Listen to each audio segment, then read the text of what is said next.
A Arte da Guerra, Sun Tzu.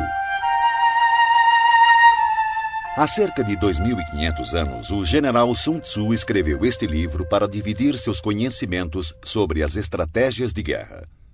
Hoje, este livro tornou-se uma referência para políticos, administradores, gerentes de marketing, técnicos de futebol americano, jogadores de Age of Empires e pré-adolescentes com a pretensão de tornarem-se ninjas. Sun Tzu era um filósofo nomeado general pelo rei Holu, da província de Wu. Disse que, sob o comando dos dois, os exércitos de Wu venceram todos os confrontos por 2 décadas. Com inteligência e argumentos muito racionais, o autor expôs a importância do planejamento e da motivação de forma quase poética. A obra Zen realça a importância da paciência mesmo em momentos como a guerra. Além da estratégia, Sun Tzu ressalta a energia como algo fundamental para a vitória. Mas essa não é uma energia cósmica ou religiosa. Nada mais é do que vontade de agir e de conseguir conquistar os objetivos.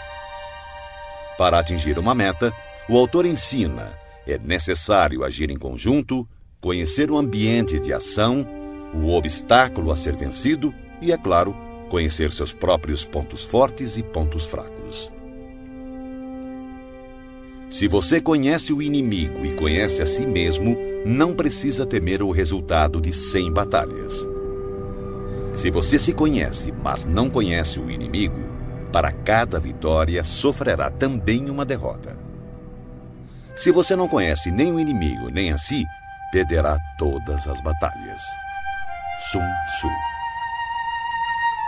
O livro é, antes de ser um manual de guerra, uma obra filosófica, e esta é a razão de tanto sucesso. Sobre a arte da guerra, foram feitas dezenas de adaptações por diversos autores, tentando mostrar onde a obra pode ser aplicada. Capítulo 1. Estimativa. Sun Tzu disse: a arte da guerra é questão vital para o Estado. É o âmbito onde a vida e a morte são fundamentadas, um caminho que leva à aniquilação ou determina a sobrevivência. Deve ser examinada com cuidado e nunca negligenciada. A única forma para prever o resultado de uma guerra é analisar a situação com base nos 5 fatores. Primeiro, Tao, caminho. Várias mentes com um único ideal. O caminho que faz o pensamento do povo estar em completa harmonia com o de seus governantes, levando-o a segui-los para viver ou para morrer sem temer nenhum dos riscos. Segundo, clima. É a sombra e a luz, o calor e o frio, o tempo e a sucessão das estações. Aceitar ou desafiar essas condições determinará a vitória militar. Terceiro, terra. Referem-se às distâncias, dificuldades de travessia, condições do terreno para a disposição das tropas. A análise da situação da terra define oportunidades de vida e morte. Quarto, líder. A virtude da sabedoria, integridade, disciplina, coragem e humanidade. Quinto, métodos. Impõe eficiência, controle de gastos, tropas, uma cadeira de comando adequada e suporte logístico. Todos os comandantes que negligenciarem esses 5 fatores estarão fadados ao fracasso. Porém, os que dominarem conquistarão a vitória. Portanto, para prever o resultado de uma guerra, é necessário comparar os 2 lados avaliando suas forças. Para tanto, devemos fazer as seguintes questões. Primeira, qual dos soberanos tem o Tao, caminho? Segunda, qual comandante é mais competente e habilidoso? Terceira, qual dos lados possui vantagens do clima e da terra? Quarta, qual exército segue os métodos e é rigorosamente disciplinado? Quinta, qual lado é mais rigoroso e imparcial ao recompensar e punir? Sexta, qual exército tem a maior força? Sétima. Qual exército possui os oficiais e as tropas mais bem treinados? Através dessas 7 comparações, sei quem ganhará e quem perderá a guerra. Se um comandante estiver atento aos meus conselhos e proceder de acordo com eles, a vitória será certa. Nesse caso, mantenha-o. Se um comandante não a seguir, procedendo em desacordo, será derrotado. Nesse caso, demita-o sumariamente. Sabendo dos ganhos que podem advir dos meus conselhos, tire o maior proveito das condições favoráveis, formulando através delas uma vantagem estratégica para reforçar nossa posição. Há momentos em que a maior sabedoria é parecer não saber nada. Por isso, quando capaz, finja então ser incapaz. Quando pronto, finja grande desespero. Quando perto, finja estar longe. Quando longe, façam acreditar que está próximo.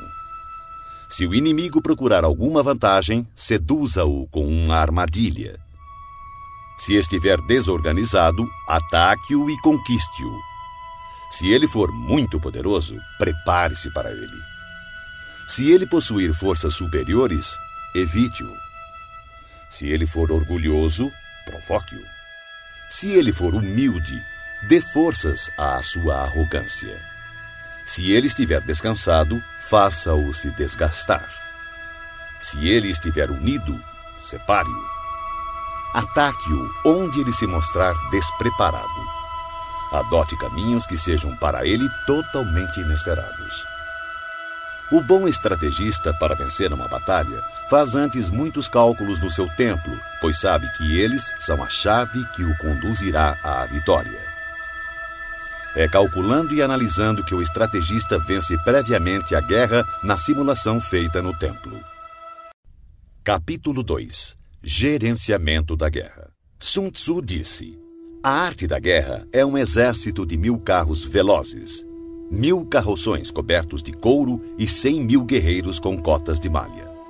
A abundância de coisas necessárias para esse exército deslocado sobre uma distância de 1000 li, com gastos no estado e no campo de operações, incluindo enviados ao exterior e conselheiros, matérias e manutenção de carros e armaduras.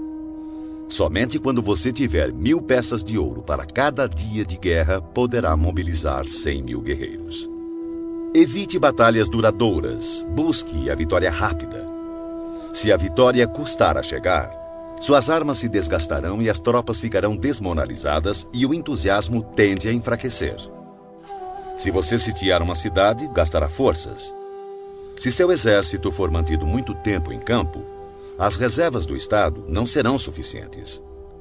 O tempo prolongado irá desgastar as armas, desmoralizar suas tropas, exaurir suas forças e consumir todos os recursos disponíveis, abrindo oportunidades para os governantes vizinhos tirarem vantagens e atacar. Então, mesmo contando com os melhores conselheiros, você não conseguirá garantir bons resultados. Assim, em relação às guerras, tenho ouvido falar em precipitação imprudente, mas ainda não vi bom exemplo de inteligência associada a decisões demoradas. Nunca houve Estado que tenha sido beneficiado por uma guerra prolongada. Portanto, o conhecedor dos terríveis e devastadores efeitos e dos perigos de empreender uma guerra está profundamente consciente de como aproveitá-la da melhor maneira e levá-la com rapidez a seu término, atingindo assim as verdadeiras vantagens potenciais de uma guerra. Um perito na arte da guerra não convoca soldados mais de uma vez, nem solicita suprimentos repetidamente. Uma vez em guerra, ele não perderá tempo precioso esperando reforços. Fará uso do equipamento que carrega e avançará com velocidade para atravessar a fronteira inimiga, podendo fazer uso das provisões do opositor. Desta forma, terá o suficiente para alimentar todo o seu exército. A arte de melhor utilizar o tempo é estar um passo à frente do adversário e vale mais que a superioridade numérica e os cálculos mais perfeitos com relação ao abastecimento. Um Estado é enfraquecido financeiramente quando precisa manter seu exército a uma grande distância e, consequentemente, empobrece seu povo. As vizinhanças próximas aos exércitos aumentam seus preços, E, com o custo mais elevado, seus recursos se esgotam com maior rapidez, forçando o Estado a aumentar os impostos dos distritos para assim custear as forças militares. Boa parte dos recursos são utilizados no campo de batalha, acarretando dificuldades para as famílias do fronte interno, tendo como consequência lares vazios e rendas dissipadas, já que o custo para o povo poderá atingir cerca de 70% do valor de suas posses. Ao mesmo tempo, as despesas do Estado atingirão quase metade da arrecadação total em gastos com carros quebrados, cavalos abatidos, peitorais e capacetes, arcos e flechas, lanças e escudos, manteletes protetores, animais de tiro e carroças de provisões. Um comandante sábio fará o melhor para alimentar seu exército com frutos do solo inimigo. Consumir uma medida das provisões inimigas equivale a 20 das nossas. Um fardo de forragem inimigo equivale a 20 dos nossos. Na questão que envolve matar o inimigo, nossas tropas devem ser levadas à fúria. Para que fique clara a vantagem de derrotar o oponente, devem também ser recompensadas, pois tirar a riqueza do inimigo é de grande valia para a manutenção das tropas e deve ser usado como objeto de recompensa, de forma a que todos os soldados tenham um forte desejo coletivo e individual de lutar. Porque assim como o que estimula os homens a matar é a fúria, o que estimula a lucrar com o inimigo são os bens materiais. Portanto, nos combates de carros em que forem capturados mais de 10 carros do inimigo, recompense os que capturaram o primeiro deles e substitua bandeiras e estandartes inimigos pelos seus, e então misture com os nossos carros. Eles devem ser usados em conjunto. Todos os soldados capturados devem ser tratados com bondade. A isso se chama aumentar as próprias forças no processo de derrotar o exército inimigo. Na guerra, capítulo 3. Estratagemas. Sun Tzu disse: na arte da guerra, a melhor opção é tomar o país inimigo intacto. Esmagar um país é apenas a segunda melhor opção. O mesmo ocorre com um exército inimigo. Mantê-lo intacto, bem como batalhão, companhia ou simples pelotão de 5 homens, é a melhor opção. Aniquilar um exército, batalhão, companhia ou simples pelotão de 5 homens é apenas a segunda melhor opção. Portanto, conquistar 100 vitórias em 100 batalhas não significa o máximo da excelência. O máximo da excelência é subjugar o exército inimigo sem chegar sequer a combater. Assim, a melhor inteligência militar é atacar as estratégias do inimigo. Em seguida, atacar suas alianças, limitando a junção de suas forças. Depois, atacar seus soldados em seu próprio campo. E a pior de todas as políticas é sitiar cidades muradas. Isso somente deve ocorrer em último caso, quando não houver outra escolha. Pois as condições básicas de combate envolvem 2 elementos preciosos: energia e tempo. Se seu comandante for incapaz de controlar sua ansiedade e enviar tropas de soldados para escalar muros, perderá 1 em cada 3, e ainda assim não tomará a cidade. Esse é o tipo de calamidade que acontece quando se tenta sitiar uma cidade murada. Existem algumas máximas que devem ser consideradas antes de pensar em sitiar cidades e ganhar batalhas. O primeiro de teus cuidados deve ser conservar os domínios do país que serves. Somente quando for imprescindível, deves usurpar o território inimigo para ampliar o de seu governante. Deves garantir primeiro a tranquilidade das cidades de teu próprio país. Perturbar as cidades inimigas deve ser a opção mais desfavorável. Deves proteger e colocar em abrigo todos os vilarejos amigos. Somente se houver real necessidade, pode avançar contra os vilarejos inimigos. Deves impedir que as choças dos camponeses, bem como suas plantações, sofram qualquer dano. Somente uma extrema penúria deve levá-lo a saquear e devastar as instalações agrícolas de teus inimigos. Deves ter como objetivo buscar a perfeição, tentando conservar intactos os domínios dos inimigos. Somente destruí-lo em caso de extrema necessidade. O comandante que age assim tem a conduta comparada à dos mais virtuosos personagens da história, cujas obras buscam a produção e a conservação e não a destruição. O comandante habilidoso submete seu inimigo sem partir para a batalha, derrota seu reinado sem operações de campo muito extensas. Com as forças intactas, disputa o domínio do império. Dessa maneira, suas armas não sofrerão desgastes e, sem perder um soldado, sua vitória será completa. Esta é a arte de preparar o ataque.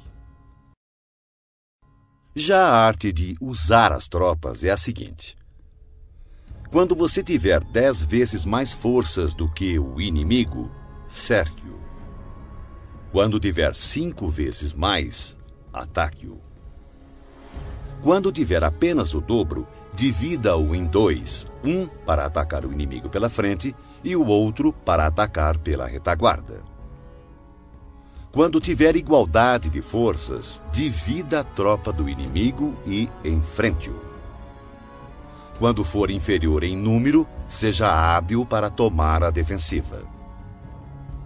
Quando não for páreo para o inimigo, tenha a habilidade de evitá-lo. Embora um combate acirrado possa ser dado por uma força menor, esta acaba sendo capturada pela força maior. O comandante é a fundação primordial do Estado. Quando essa fundação estiver bem colocada, o Estado certamente estará forte. Quando defeituosa, o Estado certamente enfraquecerá. Existem 3 maneiras de um comandante trazer desgraça para o seu próprio exército. Primeira, ordenar um avanço ou retirada sem perceber ou se assegurar que o exército está em condições de obedecer. Chama-se isso de travar o exército. Segunda, interferir na chefia do exército, ignorando assuntos internos. Isso trará confusão aos oficiais e soldados. Terceira, permitir que as ordens que interferem na direção do exército sejam delegadas por nobres que administram o reino. Justiça e humildade são premissas com as quais se governa o Estado, mas nunca o exército. Flexibilidade e oportunismo, por outro lado, são virtudes militares e não civis. Não há pior calamidade do que ordens emanadas de um soberano sediado na corte. Tendo um comandante confundido seu exército e perdido a confiança de seus homens, as agressões dos comandantes vizinhos não tardarão.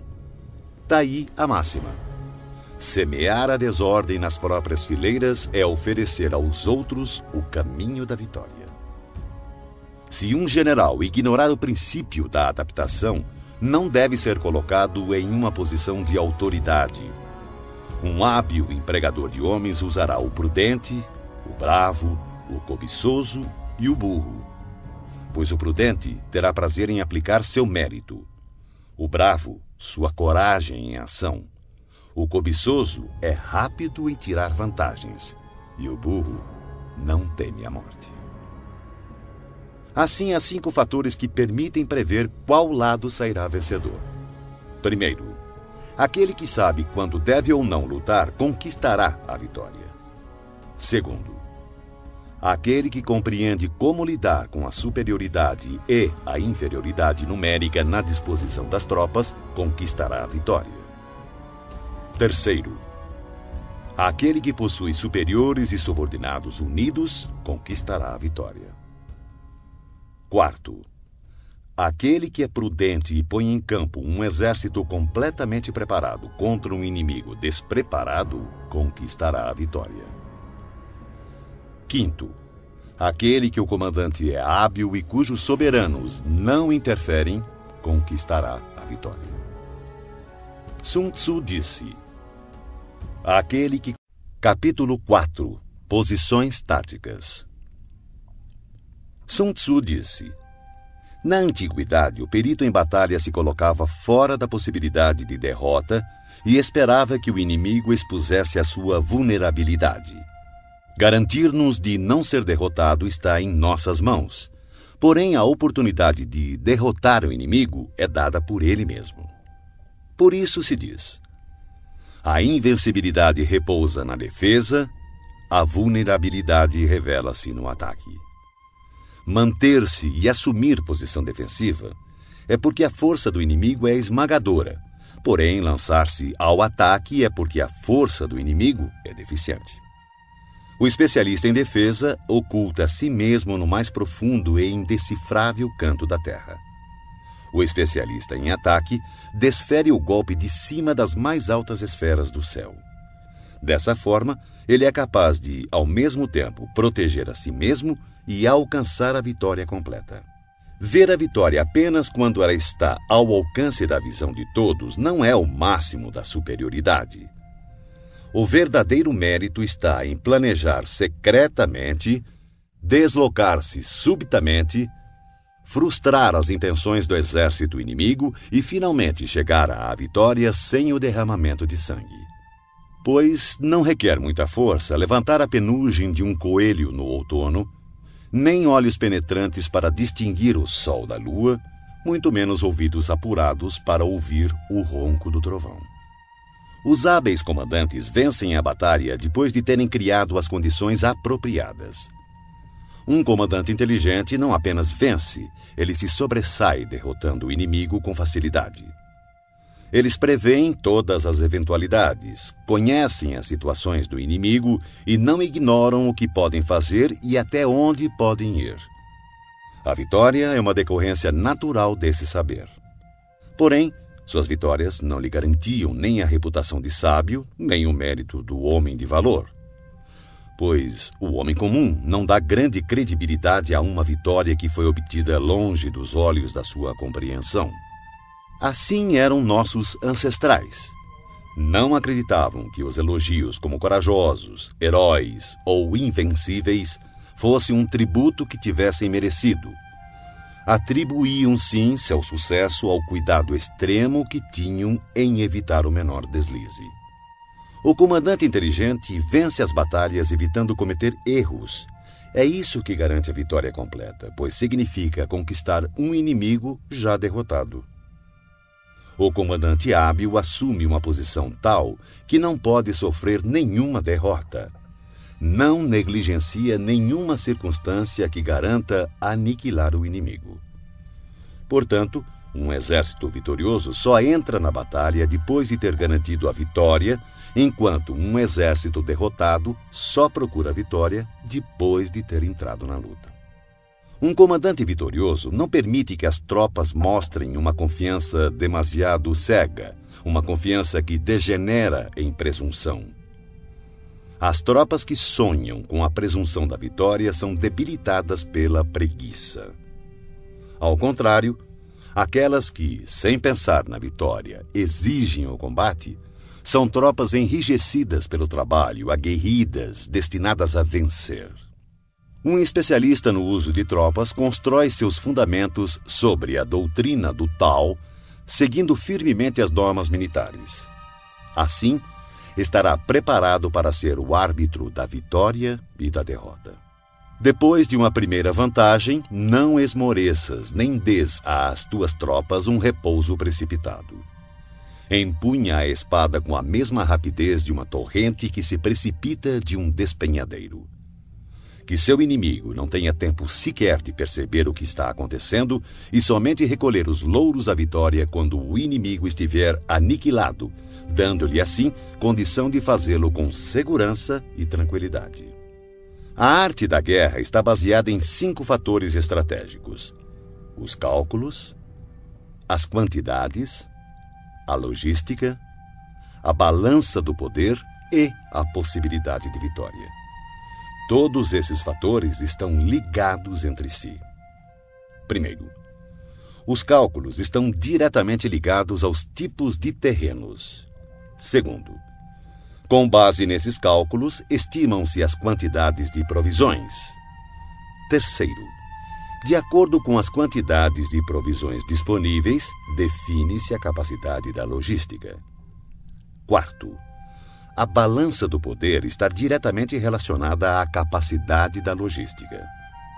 Quinto, e, finalmente, a possibilidade de vitória baseia-se na balança do poder.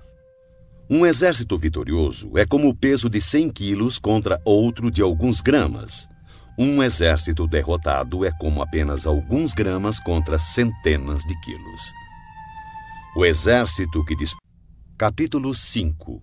Vantagens. Sun Tzu disse: comandar muitos é o mesmo que comandar poucos.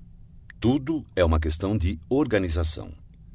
Controlar muitos ou poucos é uma mesma e única coisa. É apenas uma questão de formação e sinalizações. Lembre-se dos nomes de todos os oficiais e subalternos. Inscreva-os num catálogo, anotando-lhes o talento e suas capacidades individuais, a fim de aproveitar o potencial de cada um. Quando surgir oportunidade, haja de tal forma que todos os que deves comandar estejam persuadidos que seu principal cuidado é preservá-los de toda desgraça. As tropas que farás avançar contra o inimigo devem ser como pedras atiradas em ovos. De ti até o inimigo não deve haver outra diferença senão a do forte ao fraco, do cheio ao vazio. São as operações chamadas diretas e indiretas que tornam um exército capaz de deter o ataque das forças inimigas e não ser derrotado. Em batalha, use geralmente operações diretas para fazer o inimigo engajar-se na luta e as operações indiretas para conquistar a vitória. Em poucas palavras, o que consiste a habilidade e a perfeição do comando das tropas é o conhecimento das luzes e das trevas, do aparente e o secreto. É nesse conhecimento hábil que habita toda a arte. Assim, o perito, ao executar o ataque indireto, assemelha-se ao céu e às terras, cujos movimentos nunca são aleatórios, são como os rios e mares inexauríveis. Assemelham-se ao sol e à lua. Eles têm tempo para aparecer e tempo para desaparecer. Como as 4 estações, ele passa, mas apenas para voltar outra vez. Não há mais que 5 notas fundamentais, mas, combinadas, produzem mais sons do que é possível ouvir. Não há mais que 5 cores primárias, mas, combinadas, produzem mais sombras e matizes do que é possível ver. Não há mais que 5 sabores, mas, combinados, produzem mais gostos do que é possível saborear. Da mesma forma, para ganhar vantagem estratégica na batalha, não há mais que as operações diretas e indiretas, mas suas combinações são ilimitadas, dando origem a uma infindável série de manobras. Essas forças interagem, um método sempre conduz ao outro. Assemelham-se, na prática, a uma cadeia de operações interligadas, como anéis múltiplos ou como a roda em movimento, que não se sabe onde começa e onde termina. Na arte militar, cada operação tem partes que exigem a luz do dia e outras que pedem as trevas do segredo. Não posso determiná-las de antemão, só as circunstâncias podem ditá-las. Opomos grandes blocos de pedra às corredeiras que queremos represar. Empregamos redes frágeis e miúdas para capturar pequenos pássaros. Entretanto, o caudal rompe algumas vezes seus diques após tê-los minado aos poucos. Quando uma ave de rapina se abate sobre sua vítima, partindo-a em pedaços, isso se deve à escolha do momento preciso. A qualidade da decisão é como a calculada arremetida de um falcão que lhe possibilita atacar e destruir sua vítima. Portanto, o bom combatente deve ser brutal no ataque e rápido na decisão. Embaralhada e turbulenta, a luta parece caótica. No tumulto de um combate pode parecer haver confusão, mas não é bem assim. Entre a confusão e o caos, uma formação de tropas pode parecer perdida e mesmo assim impenetrável. Sua disposição é, na verdade, circular e não podem ser derrotadas. A confusão simulada requer uma disciplina perfeita. Afinal, o caos estimulado se origina do controle. O medo fingido exige coragem. A fraqueza aparente se origina da força. Ordem e desordem é uma questão de número, de logística. Coragem e medo é uma questão de configuração estratégica do poder, vantagem estratégica. Força e fraqueza é uma questão de disposição das forças, posição estratégica. O sábio comandante possui verdadeiramente a arte de liderar aqueles que souberem e sabem potencializar sua força, que adquiriram uma autoridade ilimitada, que não se deixam abater por nenhum acontecimento, por mais desagradável que seja. Aqueles que nunca agem com precipitação, que se conduzem, mesmo quando surpreendidos com sangue frio, que têm habitualmente nas ações meditadas e nos casos previstos antecipadamente. Aqueles que agem sempre com rapidez, fruto da habilidade aliada a uma longa experiência. Assim, o ímpeto de quem é hábil na arte da guerra é irrefreável e seu ataque é regulado com precisão. O primeiro imperador Han, 256-195 a.C., desejando esmagar seu oponente Rissung-nu, enviou espiões para conhecer sua condição. Mas este, sabedor do fato, ocultou com cuidado todos os soldados fortes e todos os cavalos bem alimentados, deixando apenas homens doentes e gado magro à vista. O resultado foi que os espiões, por unanimidade, recomendaram ao imperador que atacasse. O resultado? O imperador Han atacou e foi derrotado.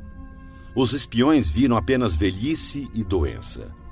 Isso, sem sombra de dúvida, é uma dissimulação do inimigo e atacar pode ser imprudente.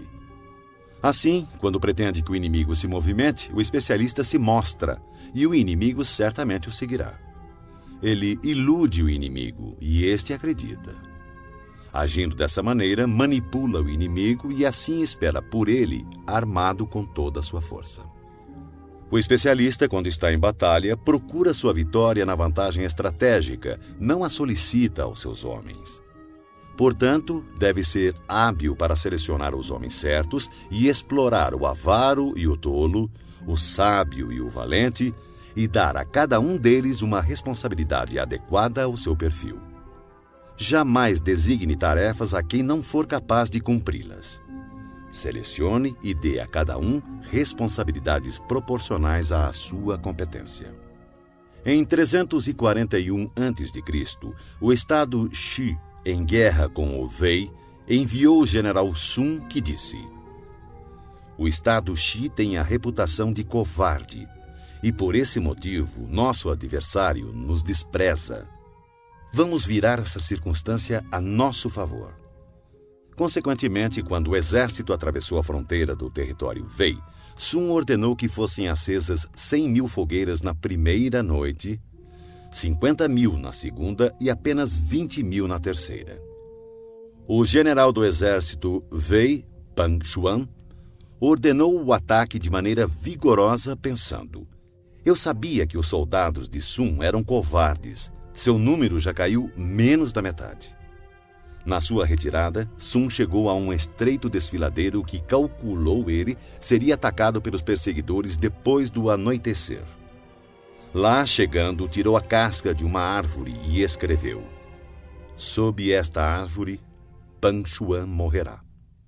Então, quando começou a anoitecer, colocou um grupo de poderosos arqueiros emboscados nos arredores, com uma ordem de atirar diretamente se vissem uma luz.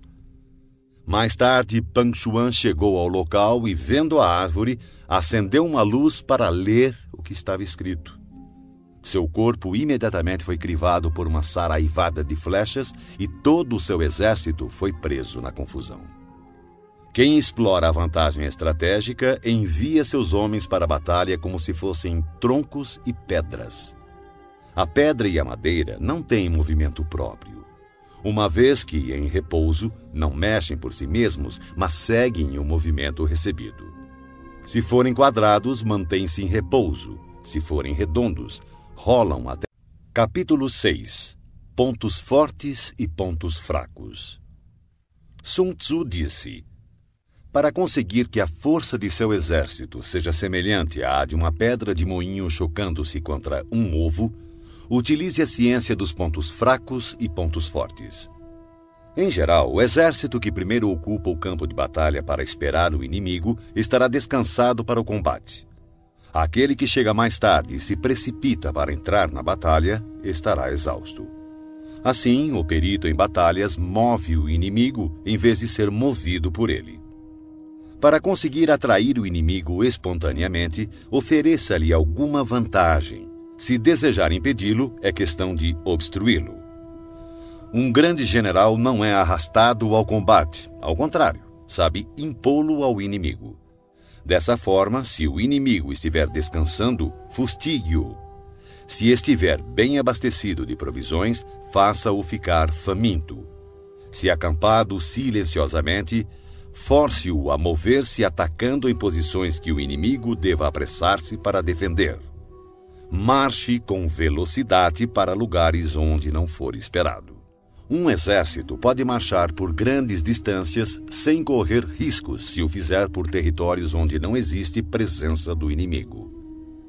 Atacar com confiança e alcançar os objetivos significa atacar aquilo que o inimigo não está esperando. Do mesmo modo, defender-se com confiança e garantir a segurança de suas posições significa defender onde o inimigo não poderá atacar. Assim, contra o especialista em ataque, o inimigo não saberá onde se defender. Contra o perito em defesa, o inimigo não saberá onde atacar. Aquele que for capaz de atacar das maiores alturas dos céus repentinamente, surpreendendo o inimigo, tornará impossível sua defesa. Assim, os lugares a serem atacados são exatamente os que o inimigo não pode defender. Aquele que for especialista em esconderijos de defesa torna impossível para o inimigo saber seu paradeiro. Assim, os lugares que ele dominar serão exatamente os que o inimigo não poderá atacar. O comandante habilidoso deve lançar mão da arte da sutileza e do sigilo, aprender a ser invisível e inaudível. Dessa forma, terá em suas mãos o destino de seus inimigos. Poderá avançar sem encontrar resistência, se fizer isso contra os pontos fracos dele.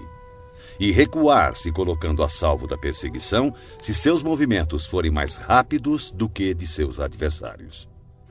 Portanto, se pretendemos nos lançar na batalha, nosso inimigo não terá escolha a não ser nos enfrentar, mesmo que esteja abrigado em altas trincheiras ou fossos profundos, porque atacaremos uma posição que ele precisará defender. Do contrário, se quisermos evitar o confronto, o inimigo não poderá nos obrigar a lutar, pois podemos evitar que ele venha ao nosso encontro. Mesmo que as marcas de nosso acampamento estejam esboçadas no chão, precisamos apenas atirar coisas estranhas e inexplicáveis em seu caminho para confundi-lo. Descobrindo a posição do inimigo enquanto ocultamos a nossa, teremos força totalmente concentrada onde ele estiver dividido. Se nosso exército estiver unido enquanto o exército do inimigo estiver fragmentado, atacaremos como um só corpo e seremos muitos contra poucos. Dessa forma, se formos capazes de golpear com uma força superior, uma força inferior, usando muitos contra poucos, qualquer um que levamos a lutar estará em situação de desespero. O lugar escolhido para a batalha não deve ser conhecido pelo inimigo, pois assim o inimigo terá de se preparar contra um possível ataque em diversos pontos e se suas forças estiverem distribuídas para defender muitas posições, qualquer unidade que enfrentarmos será pouco numerosa. Para que o inimigo possa reforçar um número de homens na frente da batalha, consequentemente enfraquecerá sua retaguarda. Se ele reforçar sua retaguarda, sua vanguarda ficará então enfraquecida. Do mesmo modo que, se fortalecer seu lado esquerdo, o direito enfraquecerá. Se fortalecer seu lado direito, o esquerdo ficará enfraquecido. Reforçar todos os lados significa enfraquecer todos os lados.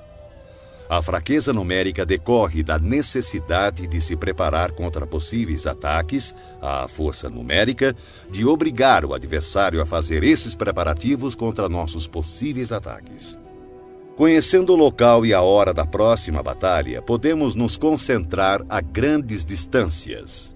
Mas se não pudermos prever nem o lugar nem o dia da batalha, então seu lado esquerdo nada poderá fazer a favor do seu lado direito, assim como o direito não salvará o esquerdo, nem tampouco sua retaguarda poderá salvar sua frente de batalha, nem o contrário. E tanto mais será assim quanto mais distante estiverem os seus reforços. Ainda que o inimigo possua a força numérica a seu favor, é possível evitar que ele inicie combate contra nosso exército. Analise os planos de batalha do exército inimigo para ter conhecimento de suas fraquezas e de suas probabilidades de sucesso.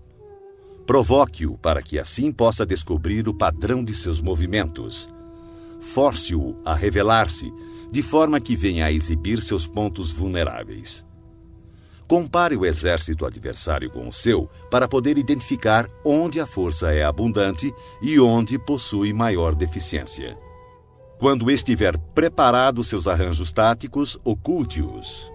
O máximo da habilidade quando se assume uma estratégia é não ter forma. Se sua forma não for definida, o mais esperto dos espiões não será capaz de compreendê-la, e os mais sábios conselheiros não conseguirão planejar defesa contra ela.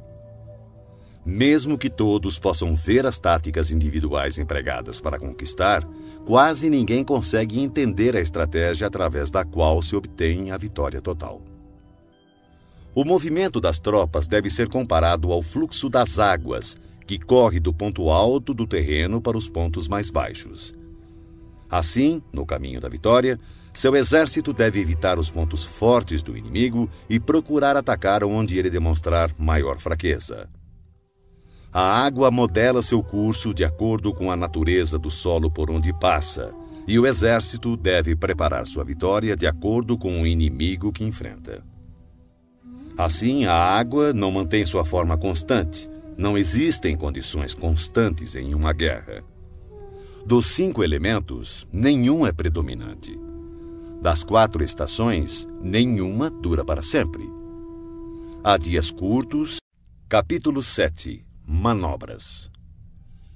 Sun Tzu disse: na guerra, o general que recebe suas ordens do soberano deve concentrar suas forças e transformar seu exército em um conjunto harmonioso, mobilizando o povo. Depois, instalar as tropas em lugar vantajoso. A grande dificuldade de manobrar exércitos para a luta está em transformar uma longa e tortuosa estrada em caminho mais conveniente e em transformar a adversidade em vantagem. Dessa forma, transforme a estrada do inimigo em longa e tortuosa. Haja de forma dissimulada, engane-o com a ilusão de ganhos fáceis. Isso equivale a compreender a estratégia de transformar o inconveniente em correto. A manobra tanto pode ser uma fonte de vantagem quanto um perigo.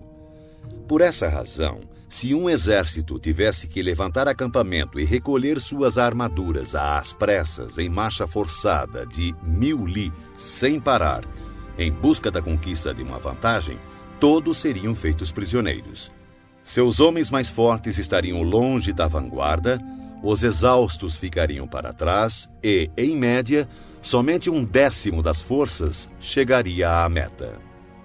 Se tivesse que viajar 50 li em tal ritmo para obter vantagem, o comandante da força de avanço estaria perdido e somente a metade das forças chegaria à meta.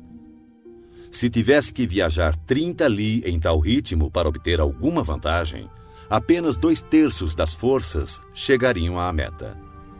Um exército sem equipamento e provisões perecerá, sem sombra de dúvidas.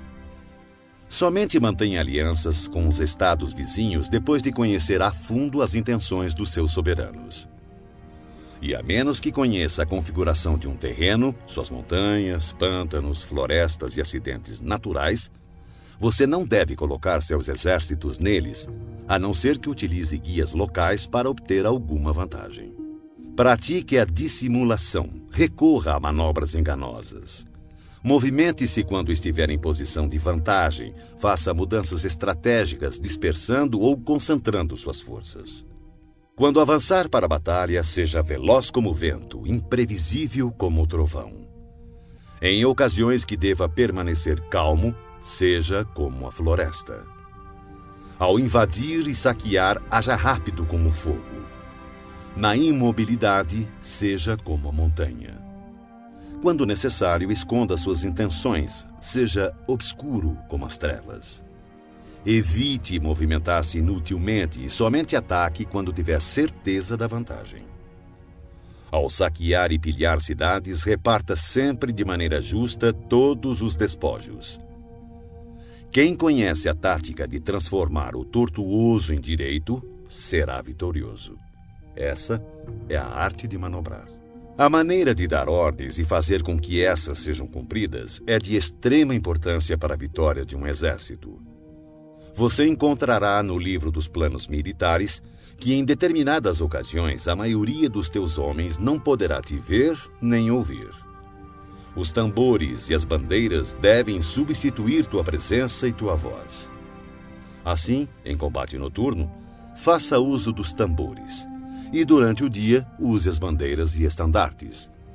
Desta forma, suas tropas serão um único corpo, impedindo que teus soldados corajosos avancem sozinhos e os covardes recuem. Essa é a arte de manobrar grandes massas. Pode-se desmoralizar um exército inteiro e seu comandante ser levado a perder o ânimo. Na manhã da guerra, a moral do inimigo está elevada. Ao meio-dia, começa a enfraquecer, e à noite sua mente está voltada para o retorno ao acampamento. Por isso, o comandante sábio evita um inimigo com a moral em alta e ataca-o quando moroso e inclinado a retornar. Essa é a arte de administrar humores. Disciplinado, o bom comandante usa sua própria ordem para esperar pela desordem do inimigo, usa sua calma para esperar por seu clamor. Essa é a arte de conservar o autodomínio. Se perceberes que o inimigo está animado e descansado, espera que o entusiasmo arrefeça e ele se vergue sob o peso do cansaço. Então, usa suas tropas descansadas e bem alimentadas. Essa é a arte de administrar a força. Não inicies um combate quando o inimigo apresenta disposições perfeitas de suas bandeiras e estandartes. Não lance o ataque sobre o exército inimigo ordenado e disciplinado em suas formações. Essa é a arte de controlar as condições mutáveis. Portanto, não ataque o inimigo que ocupar o terreno alto, nem aquele que tiver uma colina às costas. Não persiga um inimigo que finge recuar. Não obstrua um inimigo que volta para casa. Capítulo 8. Contingências. Sun Tzu disse: uma vez dada pelo soberano a ordem de mobilizar a população para a guerra, cabe ao comandante reunir o exército e organizar as tropas. Seguindo ao encontro do exército inimigo, deve-se evitar acampar em locais difíceis e em locais de boas estradas deve-se buscar aliados. Não perder tempo em locais isolados, ter planos de contingência quando em posições propícias a emboscadas e avançar contra o inimigo em terreno do qual não haja saída, são táticas precisas para a garantia de uma boa batalha. Há estradas que não devem ser percorridas, exércitos que não devem ser atacados, cidades que não devem ser assaltadas, terras que não devem ser contestadas e ordens do governo que não devem ser obedecidas. Portanto, o comandante que compreender as vantagens da arte da mudança e não se ater a uma maneira única de comandar, mas sim adaptar-se às circunstâncias variando suas táticas para enfrentar o exército inimigo, saberá como comandar seus soldados. Ao contrário, se seus métodos de comando forem flexíveis e suas decisões forem tomadas de forma mecânica, ele não é digno de comandar seus soldados, e por mais que esteja familiarizado com o território, não será capaz de pôr em prática seus conhecimentos e tirar o máximo de seus homens. O comandante sábio deve considerar a combinação de ganho e perda, deve ter discernimento das reais vantagens em situações difíceis e confiar nos seus esforços. Se for capaz de perceber as vantagens prováveis, as dificuldades poderão ser resolvidas. Um general deve conhecer bem as vantagens e desvantagens frente ao inimigo, buscar o enfraquecimento dos comandantes hostis, infligindo-lhes importantes perdas, trabalhando sem cessar para prejudicar-lhes. Poderá fazê-lo de diferentes formas, corrompendo seus melhores homens, introduzindo traidores em seu meio, fornecendo motivos de cólera uns contra os outros, fazendo com que saiam quando conviria que ficassem acampados e permaneçam tranquilos quando esperam ser atacados. A arte da guerra nos ensina a não contar com a possibilidade do inimigo não vir, e sim estar preparado para ele. Não depender do inimigo não atacar, mas depender principalmente de estar em uma posição invulnerável. Há 5 defeitos perigosos que podem afetar um general. São erros que podem derrotar a prudência e a bravura de um comandante. Primeiro, se ele tiver um temerário descaso pela vida. Um general que se expõe sem necessidade, que parece buscar os perigos da morte, é um homem precipitado. Segundo, se ele tiver um cuidado excessivo em conservar a própria vida e por esse motivo não ousa e sim dá mostras de covardia, poderá ser facilmente capturado. Terceiro, se tiver temperamento volúvel. Um general que perde facilmente o controle e se deixa levar pela cólera será ludibriado pelo inimigo através de provocações e cairá em emboscadas sem perceber. Se for suscetível à honra, um general não deve se ofender de forma intempestiva. Por querer reparar a honra por qualquer insulto, poderá perdê-la. Quinto, se conservar uma compaixão excessiva por seus soldados. Um general deve punir seus soldados com severidade quando necessário, ministrar castigo e trabalho com discernimento, ou poderá ser facilmente desrespeitado. Esses 5 perigosos traços demonstram falhas graves de um comandante e devem ser cuidadosamente evitados, pois são, sem dúvida, os motivos que levam à derrota de um exército e à morte de seu comandante.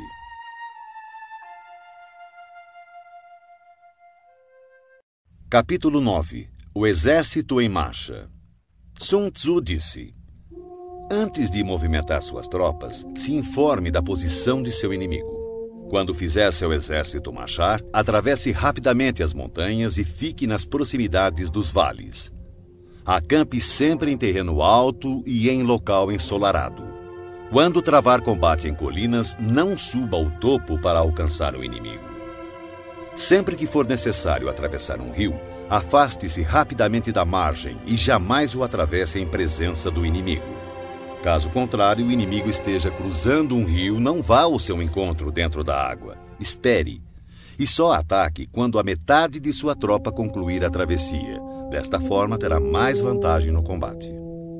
Na travessia de pântanos, sua maior preocupação deve ser sair deles o mais rápido possível, pois além da grande dificuldade de conseguir provisões nestes locais, são terrenos baixos e expostos ao ataque. Se for forçado a combater em um pântano, procure ocupar as orlas, evite adentrar no terreno e, se houver floresta nos arredores, situe-se de costas para elas. Em terras planas e secas, procure se posicionar de forma que seu flanco direito e sua retaguarda fiquem próximos de alguma elevação no terreno.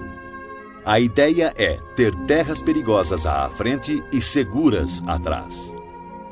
Quando estiver com sua tropa em movimento, o mais importante é buscar as vantagens naturais do terreno que estiver ocupando. Em geral, os exércitos preferem os terrenos altos e ensolarados, pois nestes comida e água são mais acessíveis. Essas condições certamente favorecem uma vitória. Quando as chuvas formarem uma torrente e engrossarem os rios, não arrisque a travessia. Espere que as águas retomem seu curso natural. Evite regiões onde há penhascos com rios que correm no fundo, lugares fechados, moitas espessas e gargantas estreitas, e, se não for possível, abandone esses lugares rapidamente. Enquanto nos afastamos, devemos atrair o inimigo para esses locais e talvez ele caia nos perigos que acabamos de nos esquivar. Tenha cuidado também com lugares cobertos de matos e de pequenos bosques, lagos cercados de plantas aquáticas e charcos cheios de junco. São locais próprios para emboscadas e esconderijo de espiões traiçoeiros. Estando perto destes lugares, não se movimente antes de fazer um reconhecimento de toda a área. Portanto, devo afirmar, mais uma vez, que independente do acampamento ser bom ou ruim, deve-se buscar as vantagens de cada terreno. Além disso, deve-se ficar atento ao inimigo, envie espiões ao longo do caminho e decifre todos os movimentos do adversário. Se o inimigo estiver próximo e ainda assim se manter em silêncio, ele não está ocupando uma posição estratégica. Se estiver distante e tentar provocar um combate, ele quer que avancemos. Se ele estiver acampado em terreno plano, com certeza está protegido por alguma vantagem. Se houver movimento entre as árvores de uma floresta, fique atento. Pode ser que o inimigo esteja avançando. Se existirem muitos obstáculos entre os arbustos, ele está tentando nos confundir. Se uma grande quantidade de pássaros levanta voo de súbito, é sinal de uma emboscada. Animais assustados indicam que um ataque surpresa está se formando. Se a poeira ergue-se alta, é sinal de carros de guerra chegando. Quando ela é baixa e se espalha rente ao chão, denuncia a aproximação da infantaria. Se a poeira se levanta em pontos esparsos, mostra que destacamentos estão colhendo lenha para as fogueiras. Algumas nuvens de poeira movendo-se de um lado para outro significa que o exército está montando o acampamento. Sussurros e aumento dos preparativos para a guerra significa que o inimigo avançará. Linguagem violenta e movimento agressivo para a frente indicam que ele recuará. Quando os carros leves saem à frente e tomam posições nos flancos, é sinal de que o inimigo está entrando em formação para o combate. Proposta de paz sem que haja retrocesso do exército indica uma conspiração. Se há muita correria com suas tropas em formação, está determinada a hora da batalha. Se uma parte das tropas avançar e outra recuar, o inimigo está tentando nos atrair para uma armadilha.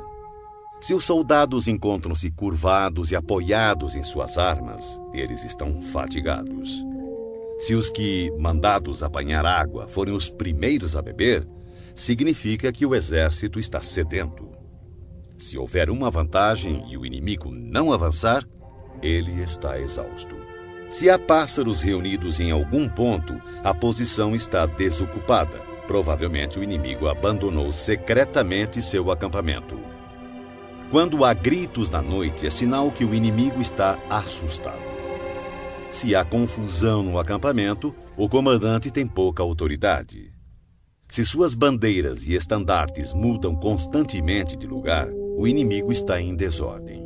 Se os oficiais estão irritados, é sinal de que seus homens estão cansados. Quando o inimigo alimenta seus cavalos com cereais e mata seu gado para comer, quando seus homens não se preocupam em pendurar suas canecas de água e demonstram que não querem voltar às tendas, certamente estão desesperados e determinados a lutar até a morte. Quando há soldados sussurrando em grupinhos e seu comandante falando em voz mansa e vacilante, revela inimizade entre superiores e subordinados. Recompensas em demasia significam problemas. Se o comandante teme pressionar seu exército por conta de motins e oferece gratificações para manter seus soldados de bom humor, certamente ele perdeu o respeito de seus homens. Quando há castigos em excesso, o inimigo enfrenta dilemas terríveis com o relaxamento da disciplina, podendo o comandante perder o controle e irromper violentamente contra seus subordinados para obrigar-lhes a cumprir o dever. Se os soldados forem punidos antes mesmo de se afeiçoarem ao chefe, não demonstrarão respeito. Portanto, os soldados devem ser tratados primeiramente com humanidade, porém, mantidos sob controle e disciplina. Isso irá garantir sua lealdade. Para isso, os comandos devem ser consistentemente reforçados durante o treinamento. Por fim, se o inimigo enviar um emissário com palavras conciliadoras, ele quer cessar as hostilidades. Atenção ao inimigo enraivecido que está preparado para confrontar-se com você por longo período sem travar batalha nem abandonar sua posição. Considere-o com o maior cuidado. Em uma guerra, devemos ter claro que não são os números que proporcionam a vantagem de um exército sobre o outro.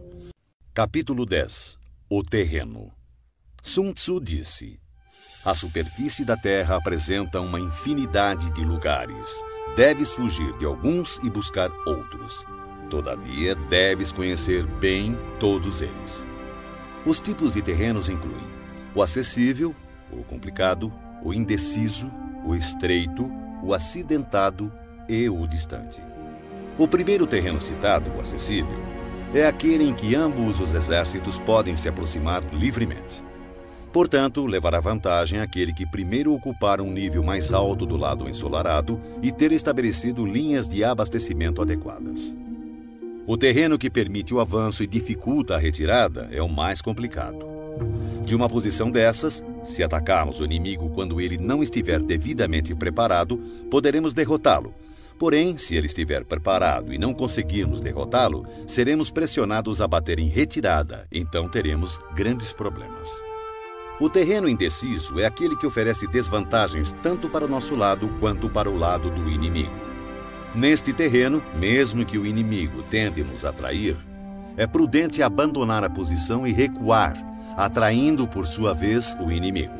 Então, quando parte de seu exército tiver saído, poderemos atacar com vantagem. Na passagem estreita, ou desfiladeiros, terá vantagem quem primeiro a ocupar e guarnecê-la completamente, ficando à espreita do adversário.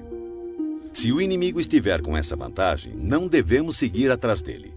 Somente quando ele falhar e a passagem estiver mal protegida é que devemos atacar. Em terreno alto e acidentado, do mesmo modo, se pudermos ocupá-lo primeiro, devemos nos posicionar na parte mais alta do lado ensolarado e esperar pelo inimigo. Se o inimigo conquistou essa vantagem, devemos abandonar nossa posição e bater em retirada. Por fim, quando os exércitos estiverem posicionados a grandes distâncias um do outro e suas vantagens estratégicas forem semelhantes, não será fácil provocar um combate. Por outro lado, levar a batalha até o inimigo não trará nenhuma vantagem. Esses 6 princípios que definem o uso do terreno devem ser do conhecimento total e da responsabilidade do comandante. Shang Yu conta a seguinte passagem de Pei Hsing Xian, 619-682 d.C., mandado numa expedição punitiva contra as tribos Turkic. Ao crepúsculo, como de costume, montou seu acampamento, fortificando-o posteriormente com paliçada e fosso, quando, de repente, determinou que o exército mudasse as instalações para uma colina próxima. Essa decisão desgostou muito seus oficiais, que protestaram aos brados contra o esforço extra que os soldados iriam despender. Pei Hsing Xian, todavia, não ligou para as reclamações e fez o acampamento ser transferido o mais depressa possível. Na mesma noite, caiu uma forte tempestade inundando o local anterior do acampamento, que ficou sob 4 metros de água. Os oficiais ficaram espantados com o acontecido e confessaram seu erro. Como soube que ia acontecer? Perguntaram. Pei Hsing Xian respondeu: daqui por diante, contentem-se em obedecer às ordens sem fazer perguntas desnecessárias.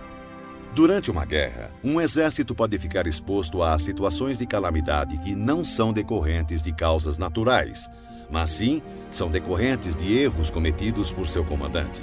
São elas fuga, insubordinação, colapso, ruína, caos e derrota.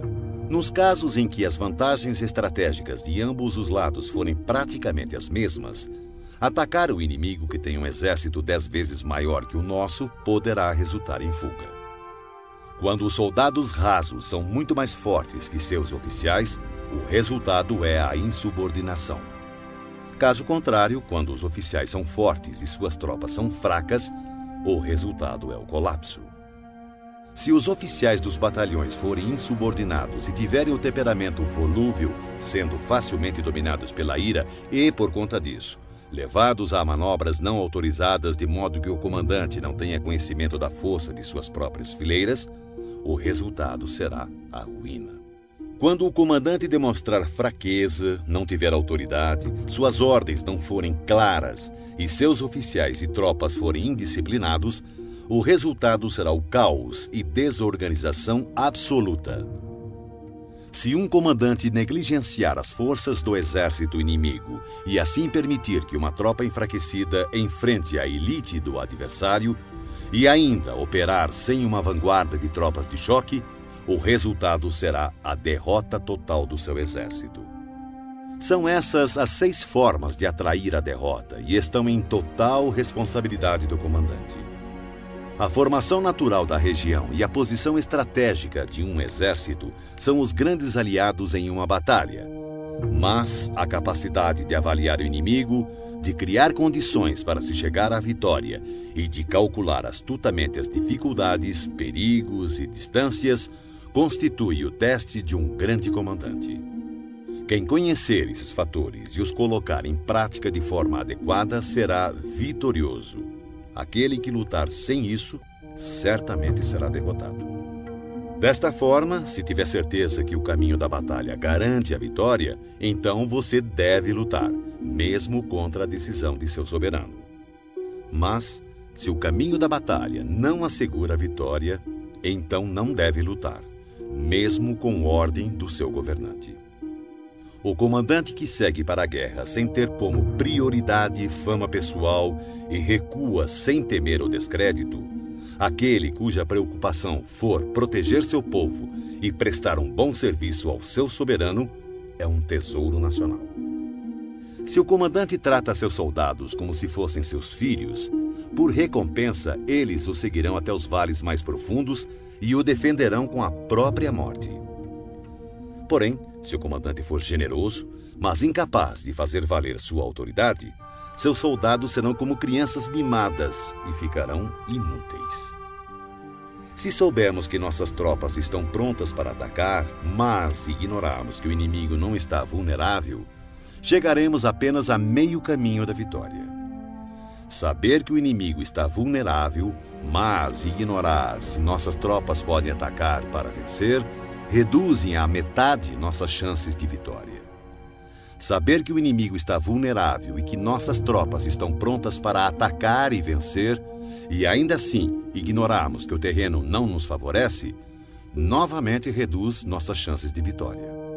Portanto, quando o soldado experiente se mover, nunca ficará desorientado e quando partir para a ação, não encontrará limites.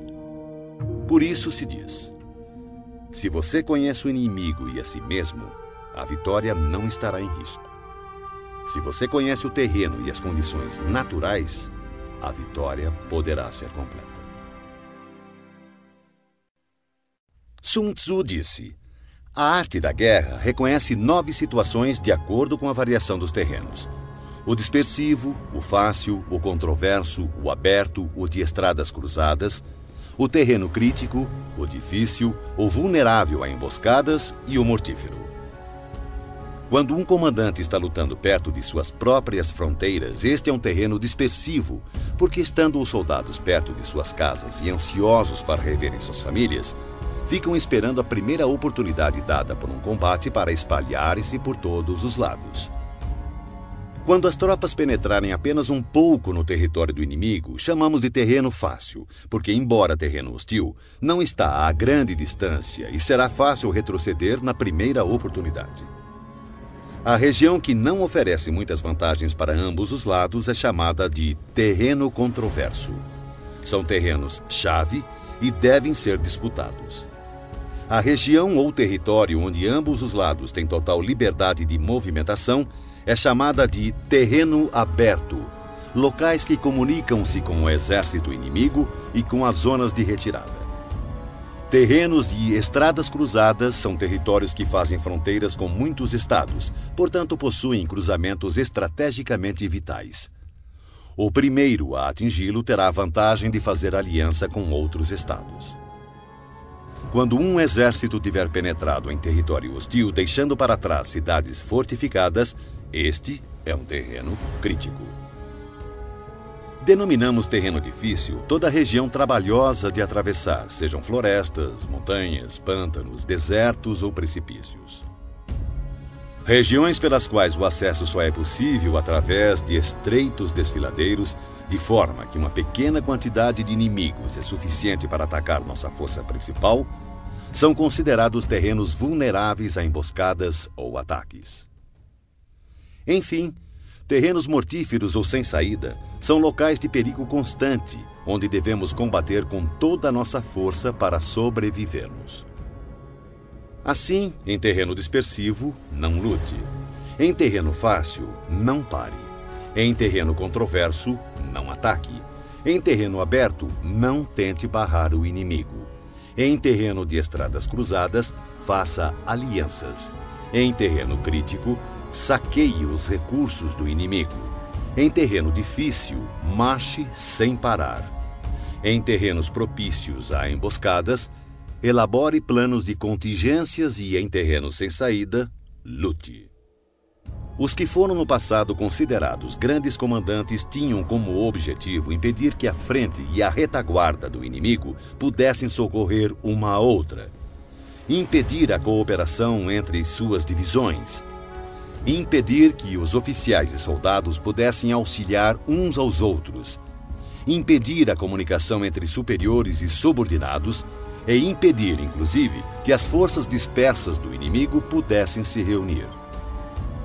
Esses comandantes somente se lançavam à ação se houvesse vantagens para suas tropas, senão, permaneciam estacionados.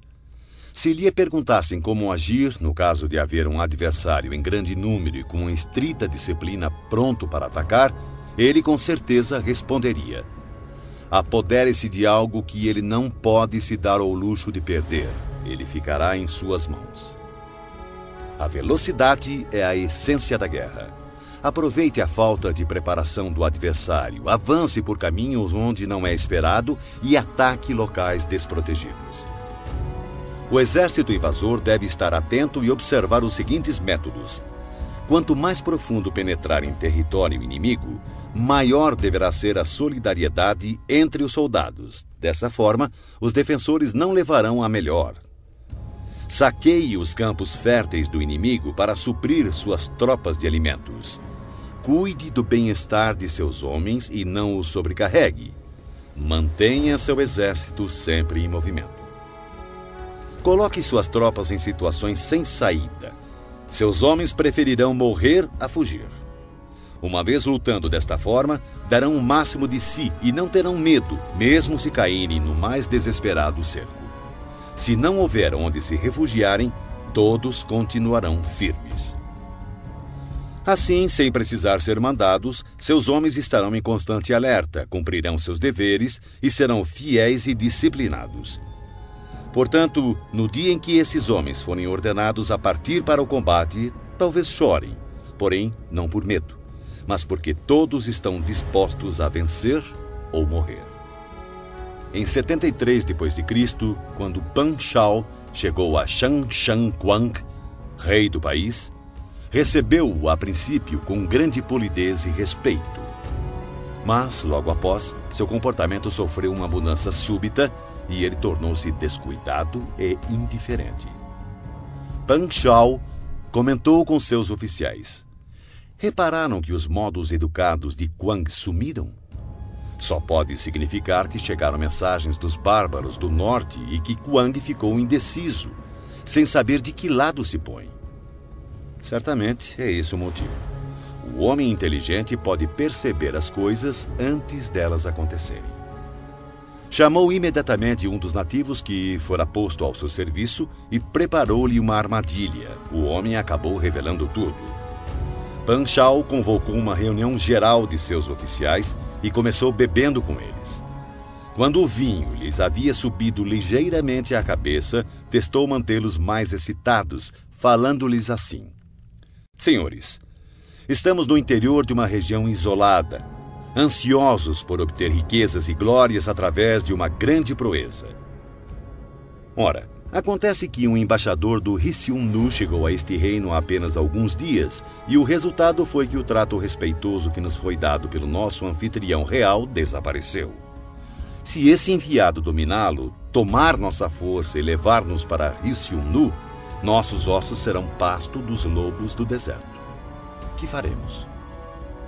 Unanimemente, os oficiais responderam: diante do perigo de vida que corremos, seguiremos nosso comandante vivos ou mortos. Não se alcança sucesso nas batalhas a menos que os soldados tenham sagacidade e objetivos em comum e, mais importante ainda, espírito de cooperação.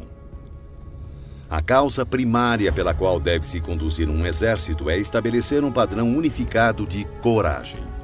Assim, o bom comandante conduz suas tropas como se conduzisse um homem pela mão.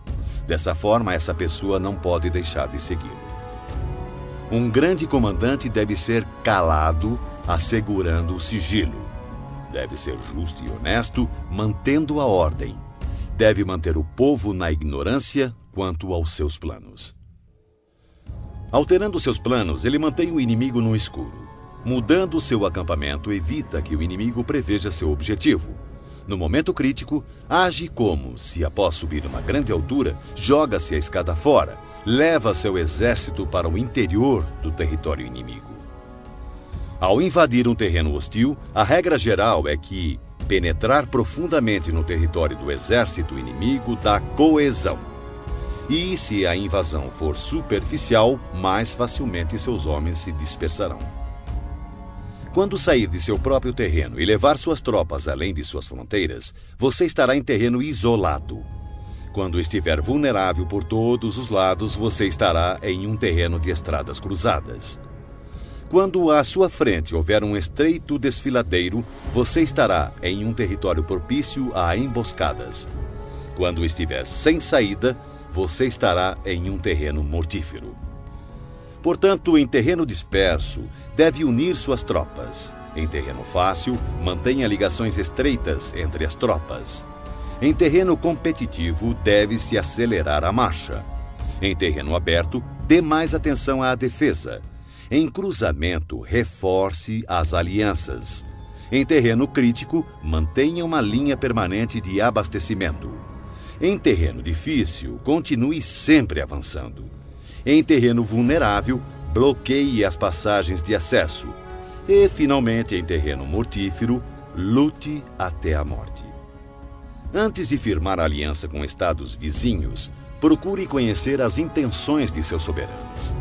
E somente disponha seu exército nessas terras com o auxílio de um guia local, pois é preciso estar familiarizado com a geografia do local a fim de transformar empecilhos naturais em vantagens estratégicas. A seguir, fatores que não devem ser ignorados por um exército digno de um rei. Ofereça recompensas grandiosas, dê ordens extraordinárias e você comandará o exército inteiro como se fosse um único homem. Dê tarefas às tropas, mas não revele suas reais intenções. Coloque-os frente a frente com o perigo, mas não revele as vantagens. Coloque suas tropas em situações de vida ou morte, em terrenos sem saída. Só assim continuarão vivos. Somente quando se encontram em real perigo, os homens aprendem a transformar derrota em vitória.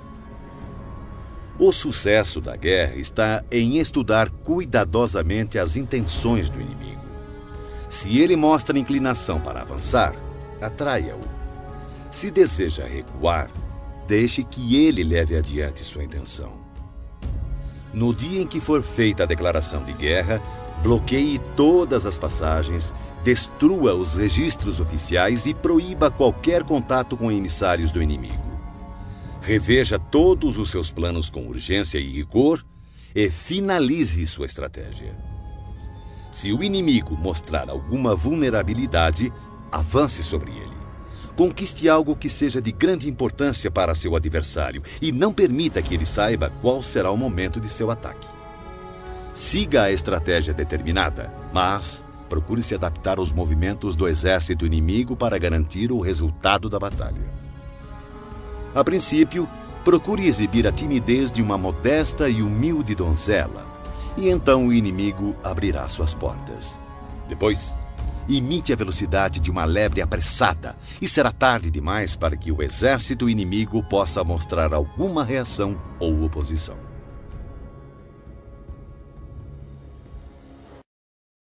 Capítulo 12. O ataque pelo fogo. Sun Tzu disse: existem 5 meios de atacar com fogo. O primeiro consiste em queimar os homens. O segundo, queimar as provisões.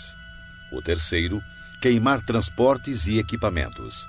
O quarto, queimar arsenais e depósitos. E, por último, lançar fogo contínuo sobre o inimigo. Para iniciar um ataque com fogo, deve-se manter sempre preparado um material inflamável e aguardar que o tempo e as circunstâncias estejam favoráveis.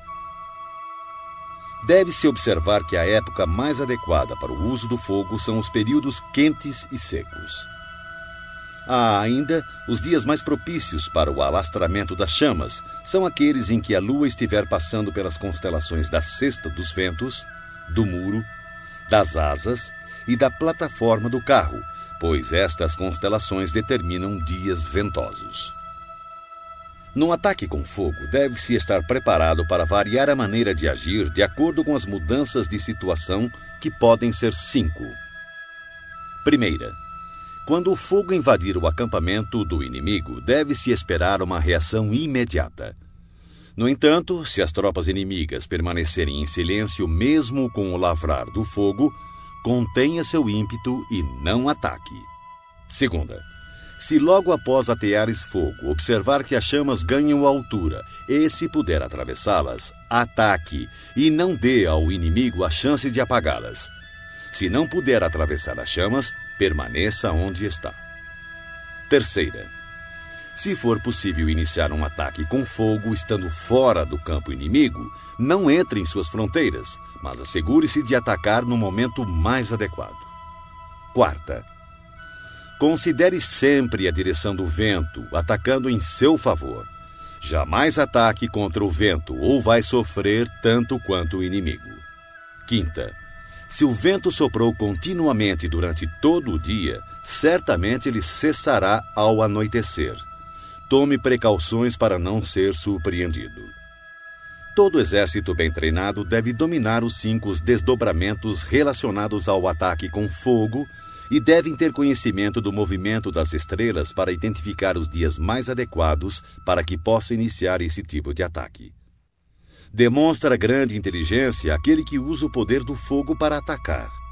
Os que usam a água conseguem um acréscimo de força, mas não são eficientes em privar o inimigo de suas provisões. A água será bem utilizada para interceptar e ilhar o inimigo. As diferentes maneiras de combater com fogo proporcionam uma plena vitória, mas é preciso saber colher os frutos, ou todo esforço será uma perda de tempo. É de grande importância também reconhecer o mérito de teus homens e recompensá-los, pois se tuas tropas só enfrentarem dificuldades e trabalho sem o devido reconhecimento, perderás o respeito de teu exército. O general esclarecido melhora seus recursos, comanda seus soldados com autoridade, mantém-nos juntos pela boa-fé e os torna serviçais por boas recompensas. Se a fé diminuir, haverá separação. Se as recompensas forem deficientes, as ordens serão desrespeitadas. Em batalhas, quaisquer que sejam os resultados, o gosto sempre será amargo, mesmo para os vencedores. Portanto, a guerra deve ser a última solução e só deve ser travada quando não existir outra saída. Um soberano jamais deve decidir pela guerra se estiver dominado pelo ódio ou vingança. Um bom comandante não deve mobilizar suas tropas se tiver o coração tomado pelos mesmos sentimentos. Ambos devem aguardar dias mais serenos para ponderar, pois uma pessoa em crise pode recuperar seu bom humor, assim como uma pessoa no calor da paixão pode encontrar novamente equilíbrio. Não marche a não ser que veja alguma vantagem. Não use suas tropas a menos que haja alguma coisa a ser ganha. Não lute, a menos que a posição seja crítica, pois o que jamais poderá ser recuperado totalmente é um estado devastado pela guerra, nem tampouco ressuscitar seus mortos. Capítulo 13. Os espiões. Sun Tzu disse: constituir um exército de 100.000 homens e percorrer com ele longas distâncias gera grandes perdas ao povo e custa muito para os cofres públicos. Podemos estimar cerca de 1.000 peças de ouro por dia. Isso acarretará distúrbios internos e externos, homens cairão exaustos nas estradas e cerca de 700.000 famílias terão dificuldades de manter seus trabalhos nos campos. Uma guerra pode durar anos. A vitória é decidida em um único dia. Portanto, continuar na ignorância a respeito da condição do inimigo para poupar quantias em dinheiro é um ato extremo de desumanidade. Não lamente o dinheiro empregado para corromper traidores e obter informações do campo inimigo. O que possibilita ao soberano inteligente e seu comandante conquistar o inimigo e realizar façanhas fora do comum é a previsão, conhecimento que só pode ser adquirido através de homens que estejam a par de toda a movimentação do inimigo. Por isso, deve-se manter espiões por toda parte e informar-se de tudo.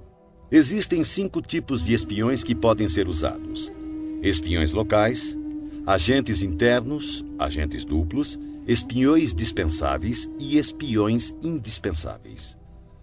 Quando os 5 tipos de espiões estão ativos e ninguém pode descobrir o sistema secreto, chama-se a isso teia imperceptível. Primeiro, espiões locais são os próprios habitantes do país inimigo quando colocados a nosso serviço. Segundo, agentes internos em geral são funcionários do inimigo, homens ofendidos por ocuparem posições subalternas, concubinas gananciosas por ouro, pessoas volúveis que estão sempre em cima do muro. Para lidar com este tipo de espião é necessária muita cautela. Terceiro, espiões duplos são espiões do inimigo que trazemos para o nosso lado através de suborno e promessas liberais. Nós os induzimos a fornecer informações falsas ao inimigo e, ao mesmo tempo, espionar seus compatriotas. Quarto, espiões dispensáveis são nossos próprios agentes a quem damos propositalmente informações falsas a nosso respeito, a fim de que, quando forem capturados ou nos traírem, passem informações erradas, fazendo então com que nossos inimigos tomem medidas inadequadas. Esses espiões certamente serão mortos por fornecerem informações falsas. Quinto, e, finalmente, os espiões indispensáveis ou sobreviventes. São aqueles que voltam do campo do inimigo com informações. Esse tipo de espião deve sempre fazer parte de seu exército. Em geral, são homens fortes, ágeis, dotados de grande sagacidade e acostumados a toda espécie de trabalho sujo. Assim, o comandante deve manter sempre uma relação de proximidade com os espiões, deve recompensá-los regiamente, e os assuntos referentes a estes homens devem ser mantidos em absoluto sigilo. Somente um governante sagaz e intuitivo é capaz de empregar espiões. Só o comandante humano e justo é capaz de fazê-los trabalhar, e sem uma sutil e engenhosa habilidade mental não se pode ter certeza da autenticidade de seus relatórios. Quando um assunto secreto de espionagem é divulgado prematuramente, o espião deve ser morto, juntamente com aqueles que tenham tomado conhecimento da informação. De maneira geral, se o objetivo for esmagar um exército, sitiar uma cidade ou assassinar alguém, é necessário obter a identidade do comandante das tropas de defesa, seus ajudantes e conselheiros, os guardas encarregados dos portões e as sentinelas. Nossos agentes devem ser empregados para assegurar essas informações. É de extrema importância localizar as pessoas enviadas como espiões pelo inimigo. Se cuidarmos delas com generosos subornos, podemos empregá-las como agentes duplos e, através destes, poderemos recrutar espiões locais e agentes internos. Além disso, é a partir do trabalho dos agentes duplos que saberemos quais falsas informações devemos passar aos espiões dispensáveis para que transmitam ao inimigo. E com base no que obtivermos dessas mesmas fontes, poderemos completar as missões dos agentes indispensáveis. Desta forma, os espiões duplos devem ser tratados com a maior generosidade, pois eles são a chave de todo o serviço de espionagem. Os espiões são peças de fundamental importância em uma guerra, porque a capacidade de movimentação eficiente de um exército depende do serviço secreto destes agentes. Portanto, o soberano esclarecido e o comandante hábil, por serem capazes de atrair pessoas de extrema inteligência para se tornarem seus espiões, estarão destinados a grandes conquistas.